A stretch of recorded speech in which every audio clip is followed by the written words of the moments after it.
Hello students, कैसे हैं आप सब लोग। वेलकम है आपका उड़ान बैच के अंदर। हम लोग पढ़ रहे थे डिसोल्यूशन ऑफ फॉर्म, और डिसोल्यूशन ऑफ फॉर्म में आज हम लोग मोस्ट इंपॉर्टेंट पार्ट पढ़ेंगे, वो है जर्नल एंट्री।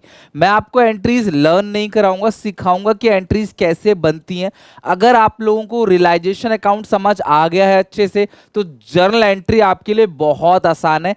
ध्यान से एक कॉन्सेप्ट समझना कि एंट्रीज आपको खुद कैसे बनानी है, और आपको पेपर में लगभग 6 एंट्री 6 नंबर में या 4 एंट्री 4 नंबर में आपको पूछा जा सकता है। तो आप आराम से उसमें से 3 से 4 एंट्री बहुत सिंपल आती हैं, वो बना सकते हो। मेहनत 1 से 2 एंट्री की है, जो मैं आपको आगे चल के नेक्स्ट क्लास में कराऊंगा। तो स्टार्ट करते हैं। सबसे पहले जर्नल एंट्रीज के बेसिक रूल और एंट्रीज होता क्या है। देखो, सिंपल सी बात है, आप लोगों ने रियलाइजेशन अकाउंट बना रखा है, और आपको पता है एसेट्स जब भी बिकेगा तो बाई बैंक, है ना। एसेट जब भी बिकेगा तो बाई बैंक। एसेट्स रियलाइज, जितने का बिका, मान लो 1 लाख की एसेट थी, वो 80,000 का बिका तो 80,000 लिखोगे। 1 लाख की एसेट थी, 70,000 का बिका तो 70,000 लिखोगे। तो बाई बैंक एसेट जो भी रियलाइज हो रही है यहां लिखोगे। तो एसेट जब भी बिकेगा उसकी एंट्री क्या होगी? Bank account debit to realisation account. आप सबको पता है जर्नल से लेजर की पोस्टिंग कैसे होती है, और लेजर से जर्नल कैसे बनता है। तो ये लेजर है, इससे हमें एंट्री पास करनी है।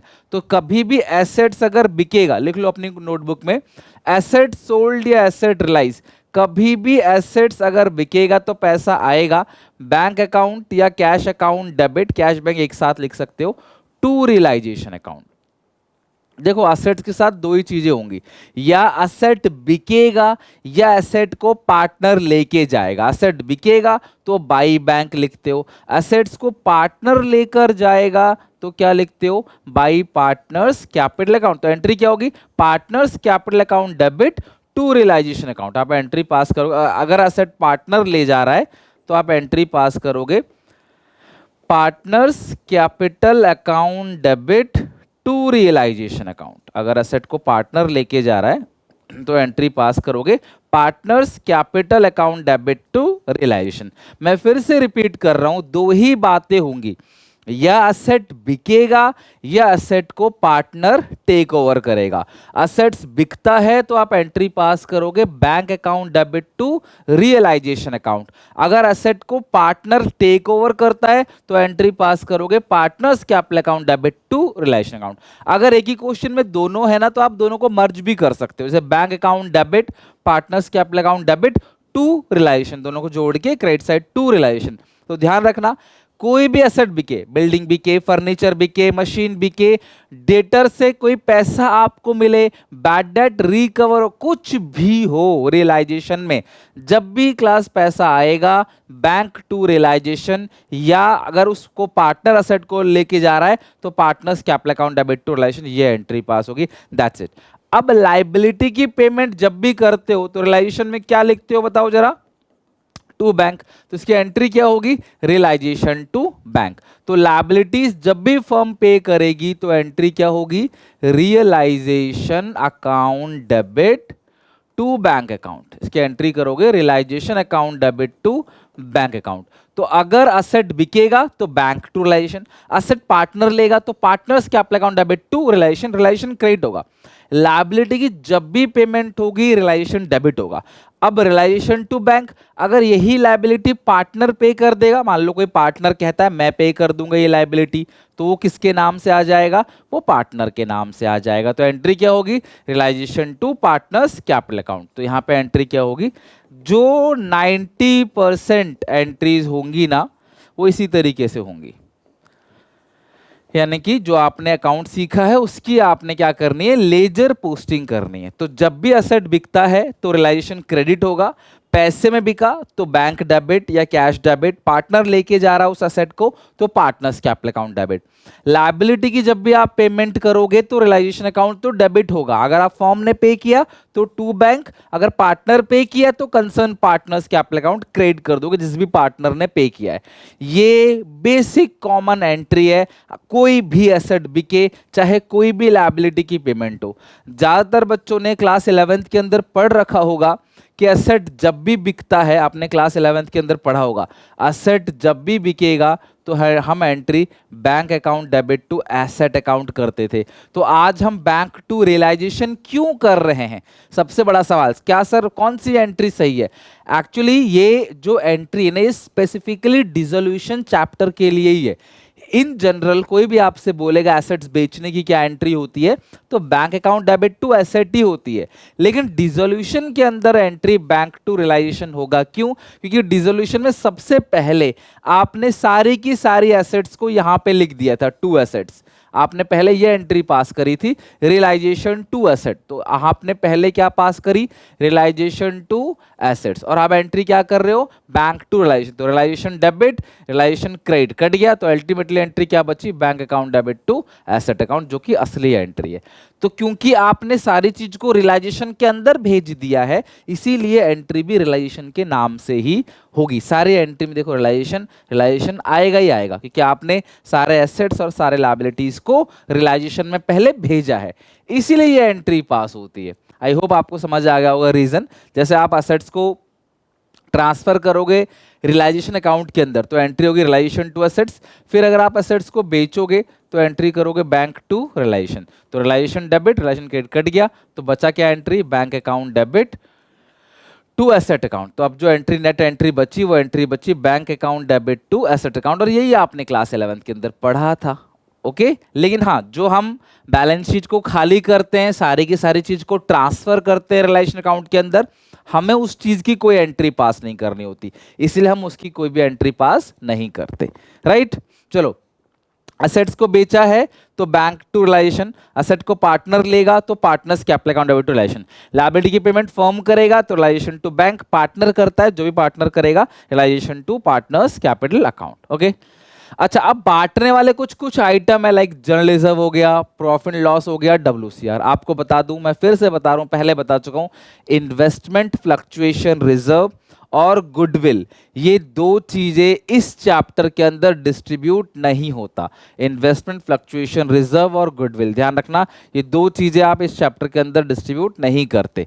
तो जो डिस्ट्रीब्यूटेबल आइटम है, ये जनरल रिजर्व वगैरह, इसकी एंट्री क्या करोगे? General reserve account debit. ये तो एंट्री वही है जो आपने एडमिशन में भी किया, चेंज इन पेसार में भी किया, रिटायरमेंट में भी किया, डेथ में भी किया, सेम एंट्री है, जनरल रिजर्व अकाउंट डेबिट। ठीक है, ये हो गया workman compensation reserve account debit, profit and loss account debit to partners capital account, to partners capital account. और एक ही रेशियो होती है इस चैप्टर के अंदर, उसी रेशियो में बांट देना है। तो ये सारी चीजों को डेबिट करेंगे टू पार्टनर्स कैपिटल अकाउंट। और अगर जो डिस्ट्रीब्यूटेबल आइटम डेबिट होता है, यानी कि जो बैलेंस शीट के ये लायबिलिटी साइड होता है, ये एसेट साइड होता है, तो उसमें क्या क्या चीजें हैं? जैसे P&L का हो गया डेबिट बैलेंस, तो P&L अकाउंट, P&L का डेबिट बैलेंस हो गया, तो लिखोगे partners capital account debit, partners capital account debit to P&L account to advertisement suspense account. इसको डेफर्ड रेवेन्यू एक्सपेंडिचर भी कहते हैं, टू एडवर्टाइजमेंट सस्पेंस अकाउंट। तो आप ये दो एंट्री आप हमेशा ध्यान रखना। पहली एंट्री है general reserve account debit, WCR account debit, P&L account debit to partners capital account, और दूसरी एंट्री है partners capital account debit to P&L to advertisement suspense. तो ये बांटने वाला आइटम की एंट्री हर चैप्टर में आप करते हो, बिल्कुल सेम है। जैसे रियलाइजेशन अकाउंट बनाते हो तो रियलाइजेशन का गेन आता है, तो गेन आप यहां लिखते हो रियलाइजेशन अकाउंट, तो गेन को बांटते हो to A to B partners capital account. तो एंट्री क्या होगी? Realisation account debit to partners capital account. तो रियलाइजेशन गेन की एंट्री जो होगी वो होगी realisation account debit, realisation account debit to partners capital account. और अगर लॉस है तो उल्टी entry, partners capital account debit, जो भी पार्टनर्स है सब में डिस्ट्रीब्यूट कर दोगे, partners capital account debit to realisation account, partners capital account debit to realisation account. तो ध्यान रखना, जो बांटने वाले आइटम है आपने उनकी एंट्री पास कर दी, और गेन और लॉस की एंट्री पास कर दी। जो गेन है उसकी एंट्री होती है realisation account debit to partners capital account, और लॉस की एंट्री होती है partners capital account debit to realisation account. ये आप लोगों की सारी हो गई जर्नल एंट्रीज। आई होप ये एंट्रीज आपको समझ आ गई हैं। रट्टा नहीं मारना, अपनी कॉपी में बना बना के लिखना है या अपने किसी दोस्त को समझा देना है, भाई देख इस तरीके से एंट्री करनी है। लोड नहीं आएगा दिमाग में और आराम से आप लोग एंट्री पास करते चले जाओगे। ओके, तो आई होप कि आपको ये बेसिक एंट्री समझ आ गई। बाकी पार्टनर्स का जो लोन अकाउंट है उसकी एंट्री आप सबको पता ही है, लोन अकाउंट मैंने सिखा दिया है। यह है पार्टनर का लोन अकाउंट, यहां लिखते हैं बाई बैलेंस बीडी। इसको कैश देते हैं तो टू कैश, इसको एसेट देते हैं टू रियलाइजेशन। तो यहाँ पे एक ही एंट्री और बैलेंसिंग फिगर जो आता है वो भी रियलाइजेशन के नाम से आता है। तो जैसा अकाउंट बना लेना, रफली एक अकाउंट बना लेना और अकाउंट बनाकर ये एंट्री पास कर देना। पार्टनर्स लोन अकाउंट डेबिट, पैसे दोगे तो टू कैश और जो भी बैलेंसिंग फिगर है वो आएगा टू रियलाइजेशन अकाउंट। या फिर एसेट भी दे रहे हो तो वो भी किस नाम से आएगा, टू रियलाइजेशन अकाउंट। ये एंट्री पार्टनर के लोन की।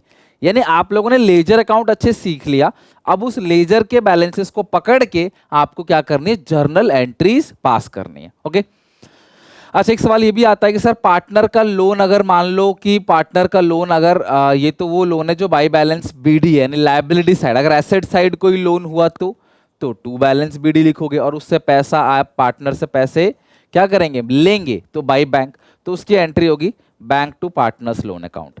यानी ये वो लोन है जो बिजनेस ने पार्टनर को दिया था तो डिसोल्यूशन पे ले लेंगे, bank to partners capital account. और ये वो है जो पार्टनर ने बिजनेस को दिया था तो बंद करेंगे तो उसको पेमेंट कर देंगे, partner loan to cash bank. यहाँ फायदा घाटा हो सकता है, यहाँ तो हम सारा पैसा लेते हैं तो कोई फायदा घाटा यहाँ पे नहीं होता, तो बैंक टू सीधा पार्टनर्स कैपिटल अकाउंट, गलती से लिख दिया, bank to partners loan account, पैसा आ गया बैंक टू पार्टनर्स लोन और ये पार्टनर्स लोन टू बैंक। यहाँ फायदा घाटा जो भी होगा यहाँ पे रियलाइजेशन के नाम से चला जाएगा। अगर मान लो यहाँ पे एसेट ले रहा है पार्टनर तो partner loan to realisation, cash ले रहा है पार्टनर लोन टू कैश। अगर फायदा घाटा है, ऊपर घाटा है तो ऊपर आएगा रियलाइजेशन, फायदा है तो रियलाइजेशन नीचे आएगा। I'm सॉरी, आपको इतना टेंशन नहीं लेना, आपको ये अकाउंट बना देना है और इस अकाउंट से आपको क्या करना है, लेजर पोस्टिंग, लेजर से जर्नल बना देना है और कुछ नहीं। यही सारी चीजें। एक छोटी सी चीज और है, अगर मान लो बिजनेस की कोई भी लाइबिलिटीज किसी भी एसेट्स के साथ सेट ऑफ हो रही है तो उसकी कोई एंट्री पास नहीं होगी। मान लो जो क्रेडिटर है वो हमसे कोई एसेट को ले जा रहे हैं फुल सेटलमेंट में, कहते हैं भैया आपका बिजनेस बंद हो रहा है, आप हमें ये कंप्यूटर दे दो फुल सेटलमेंट में। क्रेडिटर थे 1 लाख के, कंप्यूटर था 90,000 का, या क्रेडिटर थे 1 लाख के, कंप्यूटर था 2 लाख का, उससे कोई मतलब नहीं है। अगर फुल सेटलमेंट में पूरा सेटल करते हुए कोई भी एसेट लायबिलिटी से अगर सेटअप हो जाएगा तो इसका मतलब उसमें कोई भी कैश इन्वॉल्व नहीं होगा, तो उसकी हम लोग नो एंट्री पास करेंगे। क्योंकि कोई भी कैश इन्वॉल्व नहीं, ना हमारे पास पैसा आया ना हमसे पैसा गया, तो हम इसकी कोई भी एंट्री पास नहीं करेंगे। दो चीजें और हैं जहां से सवाल बन सकता है पेपर में और वो जरूरी भी है। एक है रियलाइजेशन एक्सपेंस की सारी एंट्री और एक है वर्कमैन कॉम्पनसेशन के अलग अलग केसेस। तो ये मैं आपको आगे कराऊंगा। अभी 90% एंट्रीज आराम से यहाँ कवर हो चुके हैं, असेट बेचने की, लायबिलिटी की पेमेंट करने की और लोन अकाउंट की, बांटने वाले आइटम की, गेन और लॉस की, और लास्ट में कोई भी लायबिलिटीज किसी भी एसेट्स के साथ फुल सेटलमेंट में अगर हो गए तो उसकी कोई एंट्री पास नहीं होगी। लेकिन अगर कोई कैश हमें मिलता है तो फुल सेटल नहीं हुआ, हमें कुछ पैसा मिला, तो आप एंट्री क्या पास करोगे, कैश या bank account debit to realisation. अगर कुछ पैसा हमें मिला, if any cash receive, if any cash paid, ऐसा भी तो हो सकता है ना। कंप्यूटर है 90,000 का, क्रेडिटर है 1 लाख का, वो कहता है मैं 90,000 का कंप्यूटर ले लूंगा फुल सेटलमेंट में अपने 1 लाख के कर्जे में, तो कोई एंट्री पास नहीं होगी, तुम्हारा कर्जा भी खत्म, हमारा कंप्यूटर भी खत्म। लेकिन वो कहता है नहीं, 90,000 रुपए का कंप्यूटर ले जाएंगे और 10,000 रुपए कैश भी दो हमें, तो हमें पे करना पड़ेगा। इफ एनी पेमेंट मेड, और अगर हम कोई पेमेंट करेंगे तो एंट्री क्या होगी, realisation account debit to cash या बैंक अकाउंट। तो अगर सेटल हो गया, कुछ लेना देना नहीं है तो नो एंट्री। लेकिन अगर कोई पैसा रिसीव किया तो रिसीव करने की एंट्री, अगर कोई अमाउंट पेड किया तो पेमेंट की एंट्री। जब भी पेमेंट होगी रियलाइजेशन टू बैंक, जब भी पैसा मिलेगा किसी से भी मिले, कितना भी मिले उसकी entry bank to realisation. Okay, तो अब इस बेसिस पे चलते हैं, एक क्वेश्चन करते हैं इस बेसिस पे, और बहुत मजा आएगा क्वेश्चन को करने में। और देखो ऐसे क्वेश्चंस पेपर में आते हैं। अब देखो यहाँ पे 6 पॉइंट है और 6 नंबर का पूछा जाएगा। इस क्वेश्चन में अच्छी बात यह है, इसमें कोई जनरल एंट्री पास नहीं करनी है, आपको कुछ नहीं करना, बेसिक एंट्रीज आपको पास करनी है। सॉरी, कोई टैली नहीं करनी है, आपको एंट्री तो बनानी ही है, कोई टैली नहीं करना, कोई जोड़ना घटाना नहीं, सिंपल से एंट्री पास करनी है। ये 2 से 3 मिनट में हो जाएगा, टाइम भी आपका काफी बचेगा। पार्टनर्स कौन कौन है, ए और बी, रेशियो क्या है 3:1, और इनकी बैलेंस शीट में ये पॉइंट दे रखे हैं। एक अनरिकॉर्ड, देखो कोई भी एसेट हो, चाहे रिकॉर्डेड हो चाहे अनरिकॉर्डेड हो, पैसा आएगा तो बैंक टू रियलाइजेशन, पार्टनर ले जाएगा तो partners capital account debit to. अगर तुम्हें इसमें तकलीफ है तो तुम छोटा सा रफ में ना एक रियलाइजेशन अकाउंट बनाओ। जब आप अकाउंट बनाओगे, एसेट से पैसा आया, बाय बैंक लिखोगे तो एंट्री क्या होगी, बैंक टू रियलाइजेशन। अकाउंट बनाकर देख के आप एंट्री पास कर सकते हो। देखो जैसे आप लिखोगे बाय बैंक एसेट रियलाइज, तो एंट्री क्या होगी, बाय बैंक है, बाय लिखा हुआ है तो इसको डेबिट करेंगे बैंक टू रियलाइजेशन। इधर होता तो रियलाइजेशन टू बैंक, इतना समझना है। सेकंड बहुत सिंपल है सच में। सेकंड, स्टॉक 20,000 का ए ने ले लिया तो ए टू रियलाइजेशन, बिकता तो बैंक टू रियलाइजेशन। ए ने लिया है तो S capital account debit to realisation. कितना अमाउंट है, 20,000 20,000, ठीक है।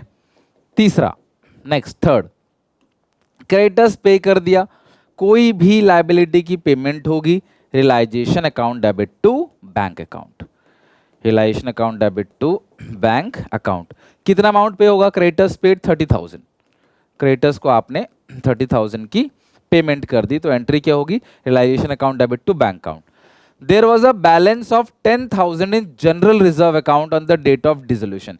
जनरल रिजर्व में जो बैलेंस है वो है 10,000 का, और एंट्री क्या होती है जनरल रिजर्व की, general reserve account debit, partners कौन कौन है, 2 पार्टनर है, टू ए टू बी, 3:1, 10,000 का जनरल रिजर्व है, 3:1 आ गया तो 7,500 और 2,500 ये आ गया जनरल रिजर्व। एक व्हीकल लोन था, हमने गाड़ी का लोन लिया था 2 लाख रुपए का, which was paid by surrender of the car, asset को सरेंडर कर दिया, हमने बोला हम लोन नहीं लौटा पाएंगे भैया, आप हमारी कार ही ले लो। और कार कितने में गया, 140 में, लोन कितना था 2 लाख। अगर ये फुल सेटलमेंट में होता तो हम कोई एंट्री पास नहीं करते, लेकिन यहां बोला है जो भी शॉर्टफॉल है, शॉर्टफॉल कितने का है 60,000 का, वो आपने पेमेंट कर दिया बैंक अकाउंट से, तो 5वें पॉइंट का एंट्री यहां स्पेस नहीं है, मैं अगले पेज पे लिखता हूं। जो 5वें पॉइंट की एंट्री होगी वो होगी, पैसे दे रहे हैं ना 40,000, भाई 2 लाख का लोन था, 1,40,000 की एसेट थी, तो बाकी 60,000 रुपए हमें देना पड़ेगा। अगर ये फुल सेटलमेंट में ले जाते ना हम तो कोई एंट्री पास नहीं करते, रियलाइजेशन टू बैंक आप एंट्री पास करोगे 60,000 का जो बैलेंस है उसके लिए। Being amount paid to bank, आपने बैंक को पे कर दिया फॉर बैंक लोन, राइट।